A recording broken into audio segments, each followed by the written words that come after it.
Udah satu. Selamat pagi kepada Bapak Eko dan Bu Lia, selaku perwakilan dari PT Damai. Terima kasih sudah menyempatkan waktunya untuk hadir pada pengajuan proposal dari bisnis kami yang bernama Rutoku. Sebelum memulai rapat ini, izinkan saya untuk memperkenalkan dari divisi saya. Pertama ada saya sendiri, Anissa Nurul Jana sebagai founder atau owner dari bisnis ini. Kemudian di sini ada rekan saya, Jessica Putri. Dan yang terakhir ada Bu Anissa Mawar. Di sini sebagai notulensi hasil dari meeting kita kali ini. Untuk mempersingkat waktu, mungkin kita akan lanjut ke proposal pengajuan yang pertama ya, Pak. Di sini saya sudah share screen.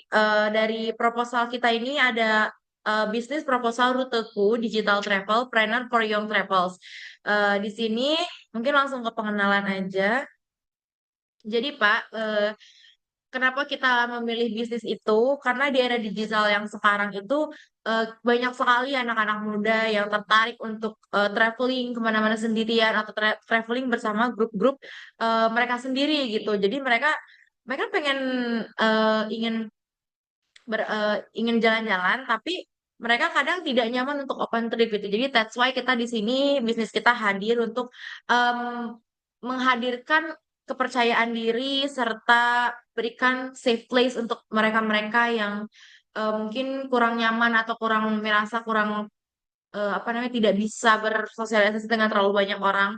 Karena biasanya kalau misalkan kita fokus kepada bisnis open trip, itu kan biasanya kalau open trip itu memang dari segi menguntungkan dia menguntungkan ya Pak, tapi kan kita juga high grade-nya lebih tinggi karena kita apa namanya bertanggung jawab atas orang-orang yang bahkan kita aja nggak tahu sebelumnya mereka itu siapa gitu karena bahkan kita kan belum saling kenal gitu jadi that's why kita meluncurkan bisnis ini kita yakin sih bisnis ini akan menjadi suatu peluncuran yang sangat baik ke depannya dikarenakan bisnis ini kita fokuskan untuk Gen Z di mana Gen Z itu sangat amat terbuka akan perubahan serta inovatif dan Gen Z itu kan biasanya dia lebih mudah tertarik atau mudah memilih keputusan atau apa namanya menggunakan produk kita itu di saat mereka merasa ada yang sesuatu yang relate, ada value yang kita tawarkan kepada mereka sehingga mereka memilih untuk apa namanya memilih produk kita gitu sebagai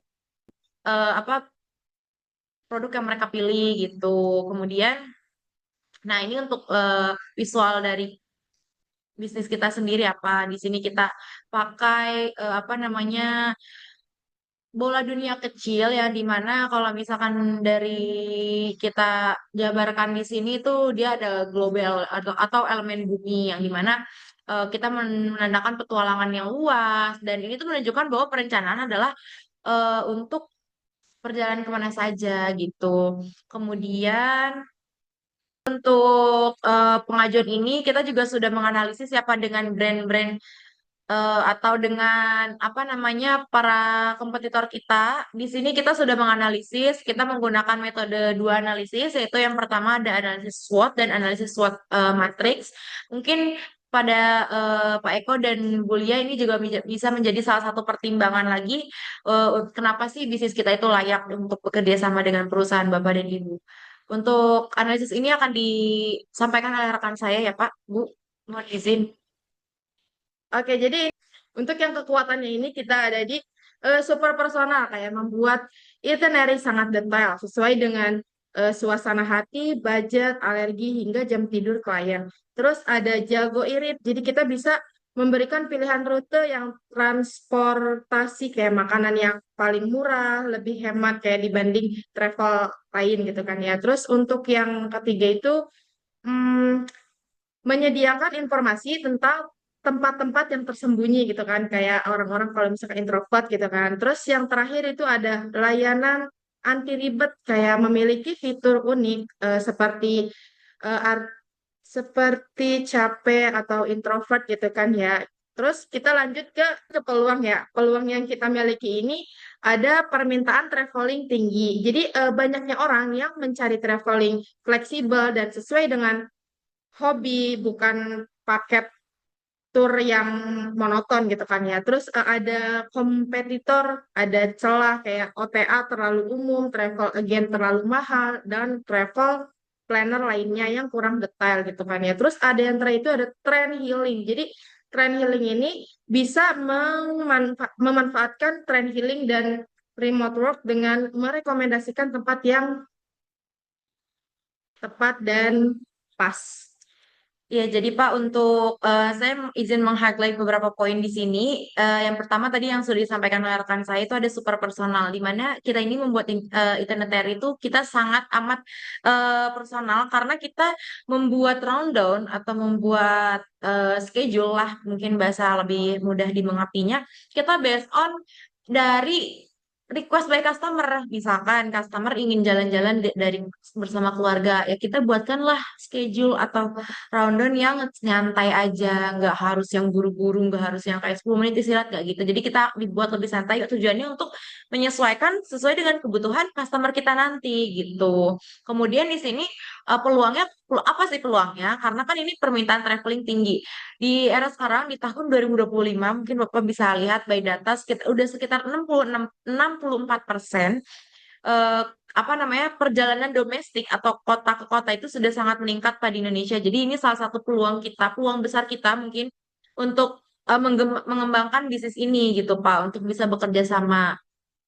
Kemudian kita, nah dari yang telah kami paparkan, apakah ada yang ingin ditanyakan oleh Bapak dan Ibu Lia? Oke, baik. Terima kasih Mbak Nisa sama Mbak Jessica. Nah, saya ada pertanyaan nih terkait bisnis yang coba Mbak Nisa sama Mbak Jessica tawarkan sama kita. Nah, kita tuh tadi sempat paham penyampaian Mbak Nisa bahwa bisnis itu ini cocok untuk pemuda gitu ya. Nah, sebetulnya kita pengen tahu apakah target pasar bisnis ini tuh hanya untuk pemuda saja atau umum gitu kalangan mungkin pemuda, orang tua bisa menikmati bisnis ini atau kayak gimana benar-benar target pasar dari bisnis ini. Oke, jadi kita itu umum ya, ini kan ada untuk segmen satu nih, segmen satu itu untuk Gen Z kayak umur 18 sampai 25 tahun. Karena mereka itu adalah tipe traveler yang suka liburan dadakan gitu kan, kayak ingin tetap hemat biaya dan senang mengambil foto-foto lucu untuk konten. Terus yang kedua kita ada segmen yang kedua, kayak keluarga kecil gitu kan, kayak mereka biasanya bepergian sambil membawa anak, membutuhkan tempat yang aman, ingin itinerary yang santai kayak dan mencari hotel yang nyaman untuk keluarga mereka. Terus yang ketiga ini ada couple honeymoon gitu kan ya, kayak mereka mencari tempat-tempat romantis, ingin menikmati sunset yang cantik dan lebih suka itinerary yang manis-manis serta penuh momen intim bersama. Terus yang segmen keempat ini ada freestyle traveler. Kayak mereka cenderung takut nyasar, udah pusing dengan transportasi seperti MRT atau kereta luar negeri dan sangat membutuhkan itinerary yang super lengkap. Gitu kan.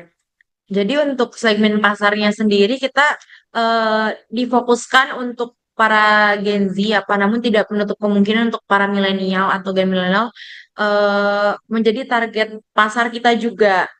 Cuman yang perlu di-highlight di sini kalau misalkan udah oh ya. Cuman yang memang perlu di-highlight di sini, kalau misalkan kita di beberapa dibagi menjadi ke beberapa segmen, ya seperti yang rekan saya sudah jelaskan, kita fokus di Gen Z, namun tidak menutup kemungkinan Gen milenial juga menjadi target pasar kita atau tertarik ikut bisnis kita. Tapi ya gitu, kalau misalkan kita fokus di apa difokuskan, itu kita bisa menjadi beberapa segmen tadi, ada sekitar 4 segmen ya. Iya, betul. Bagus. Apa ada ingin yang ditanyakan lagi, Bapak Eko? Atau Ibu Lia dengan Ibu Lia ini boleh? Ibu Lia. Sebelumnya ya untuk Ibu Nisa dan Ibu Jessica, kalau untuk dari saya untuk kedepannya gimana nih cara komitmen kalian untuk pengembalian modal investasi yang sudah kami berikan dan berapa lama misalnya pengembaliannya itu. Oke, terima kasih Bu Lia atas pertanyaannya ya Bu. terkait untuk modal sendiri, yang kami tawarkan karena bisnis kami ini masih kecil, kemudian kita ini fokus di bidang jasa, ya mungkin modal awal yang kita tawarkan itu sekitar di 20 juta. Saya sudah membuat proposalnya, nanti saya akan kirim ke Ibu berupa rincian biaya apa saja yang kita butuhkan untuk membuat perusahaan ini. Tapi untuk apa namanya untuk modal awal tuh kita karena kenapa 20 juta? Karena kita beberapa kayak kita butuh ATK atau kita butuh printer, terus kita juga harus ngeprint brosur-brosur untuk menarik atau ke calon customer sebagai pertama kali begitu. Kemudian kita juga butuh device laptop yang memadai karena mengingat bahwasannya kita ini adalah bidang jasa dan fokus terhadap schedule dan apa namanya pemesanan sana sini gitu membalas chat klien, makanya kita butuh laptop yang lebih memadai, butuh laptop yang prosesornya yang lebih faster gitu dari laptop yang saat ini kita gunakan itu seperti itu sih Bu. Dan untuk pengembalian modalnya sendiri mungkin di tahun pertama kita sudah bisa mengembalikan modal dari ibu karena karena kita sudah merancang sedemikian rupa terkait peluncuran produknya, dan kalau misalkan semua kita dan tim bekerja sama dengan baik sih, kita akan bisa mencapai achievement target kita di tahun pertama sih, Bu. Segitu yang yang bisa kami sampaikan, Bu. Untuk lanjutan proposalnya mungkin akan saya kirimkan ke email Eko dengan CC-nya Bu Lia ya, Bu. Oke, Mbak Nisa dan Mbak Jessica, terima kasih banyak atas tawaran bisnisnya. Saya merasa bisnis ini juga sangat penting banget di mana di era sekarang banyak anak muda, ibu-ibu atau di kalangan manapun mereka pengen jalan-jalan tapi nggak mau ribet gitu ya. Saya ngerasa bisnis yang Mbak Anissa sama Mbak Jessica tawarkan itu peluang besar buat investasi untuk. Oke, Bapak dan Ibu, jika dirasa pengajuan proposal kami sudah cukup, mungkin di sini untuk clarify atau tidak adanya miskomunikasi selama perbincangan meeting kita, notulensinya akan dibacakan oleh rekan saya, Pak, sebagai Kak Anissa Mawar untuk membacakan notulensinya. Mohon izin ya, Bapak. Oke, sebelumnya mohon izin kepada Ibu Lia dan Bapak Eko, saya di sini aku digital travel planner. Dari sini saya sudah merangkum keseluruhannya, yaitu yang pertama di awal kita sudah memperkenalkan anggota dari perusahaan kita beserta bisnis yang kita buat kepada calon investor, yaitu kepada Bapak Eko dan Ibu Lia. Lalu yang kedua itu kita ada memaparkan isi dari proposalnya itu seperti tujuan bisnisnya, visualisasi produk yang akan ditawarkan, ataupun yang lainnya. Lalu juga selanjutnya kita ada menjelaskan strategi bisnis yang akan kita gunakan untuk bisnis kita ke depannya kepada calon investor seperti eh, ada tadi analisis SWOT-nya, karena ada kekuatan dan kelemahannya, peluangnya, dan lain-lain kepada Bapak Eko dan Ibu Lia. Lalu yang terakhir itu kita ada sesi Q&A bersama Bapak Eko dan Ibu Lia mengenai bisnis yang akan ditawarkan kepada investor. Seperti itu.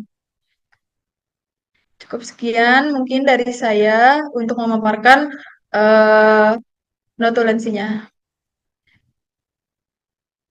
Tuhan ya, gue udah. Sekian, sekian. Terima kasih pada Bapak Eko dan Ibu Lia yang sudah menyempatkan waktunya untuk hadir. Saya harap bisnis kami bisa berjalan bersama dan bisa bekerja sama untuk mengembangkan bisnis ini lebih baik lagi ke depannya. Terima kasih atas waktunya dan selamat sore dan selamat pagi, Pak Eko dan Bu Lia. Terima kasih.